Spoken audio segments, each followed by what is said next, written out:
Zee Marathi, चर्चाही होणारच।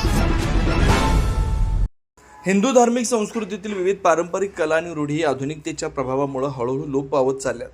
त्यामध्ये लग्नसोहळ्यात सादर केली जाणारी पारंपरिक गोंधळी कला देखील दुर्मिळ होत चालली। मात्र खोची येथील रोहित डवरी आणि डवरी समाजाने ही परंपरा जतन करण्यासाठी घेतलेले प्रयत्न कौतुकास्पद ठरतात। पूर्वी लग्न समारंभ, धार्मिक विधी आणि कुलदैवतांच्या पूजेनंतर गोंधळ कार्यक्रमाला विशेष महत्त्व दिलं जात होतं।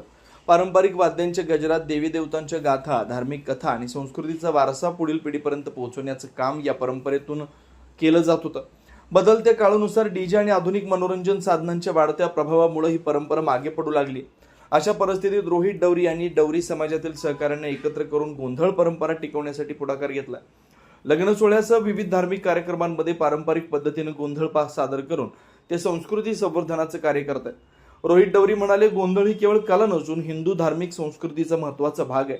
ही परंपरा पुढील पिढीपर्यंत पोहोचवणे आपली जबाबदारी आहे। त्यामुळे तरुणांनीही या कलेत सहभागी होणं आवश्यक आहे।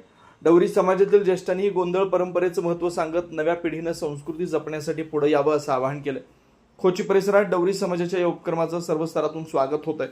पारंपरिक संस्कृती जतन करण्यासाठी त्यांचे प्रयत्न प्रेरणादायी ठरत आहेत। कुंभोज प्रतिनिधी विनोद शिंगे।